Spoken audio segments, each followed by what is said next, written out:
ગુજરાત 18 લાઈવમાં આપનું સ્વાગત છે। બનાસકાંઠાના ડીસા શહેરમાં ખુલ્લેઆમ વિદેશી દારૂ વેચતા બુટલેગરનો વિડિયો થયો viral. Shriram cinema road Jalaram parlour પાસે નસરુ નામનો બુટલેગર ખુલ્લેઆમ વેચી રહ્યો છે વિદેશી દારૂ। એટલું જ નહીં, અહીંથી 500 મીટરના અંતરમાં ભૂપાનગર પોલીસ ચોકી પણ આવેલી છે। તે છતાં બુટલેગરને નથી પોલીસનો ડર કે નથી કાયદાનો ડર। વિડીયોમાં બુટલેગર સાફ કહી રહ્યો છે કે તમારે ગમે ત્યાં બેસીને દારૂ પીવો, કોઈ ચિંતા નહીં।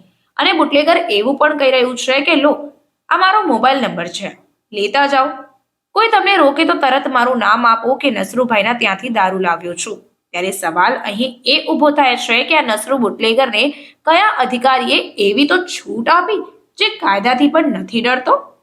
શું કાયદો ફક્ત ને ફક્ત આમ જનતા માટે જ છે?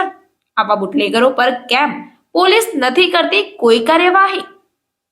એટલું જ નહીં, આ નસરુ બુટલેગરે આકા કોણ અને નસરુને વિદેશી દારૂનો માલ કોણ પૂરો પાડી રહ્યો છે તેની પણ ઉચ્ચ કક્ષાના અધિકારીઓ દ્વારા તપાસ કરવામાં આવે તો દૂધનું દૂધ અને પાણીનું પાણી થઈ શકે તેમ છે।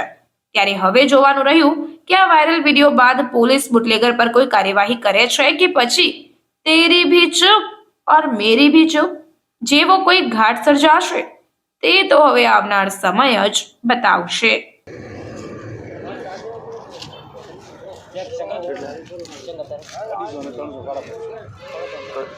તારા મોય મૂકતું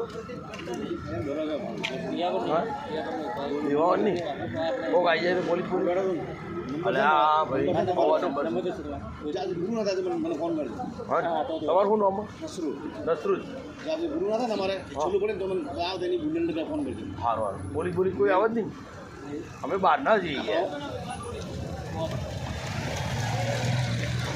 ભરેલું છે હા બરોબર નંબર હોય 23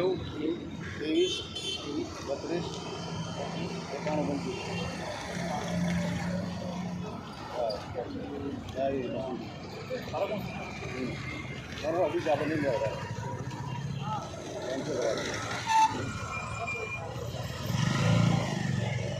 કોઈ ડરવા જેવું જ નહીં। તમારું કોન્ટેક્ટ કરશો ને અમારું બીક બહાર નંબર મારો નંબર એડ કરી મારો નંબર એડ કરી દીધો।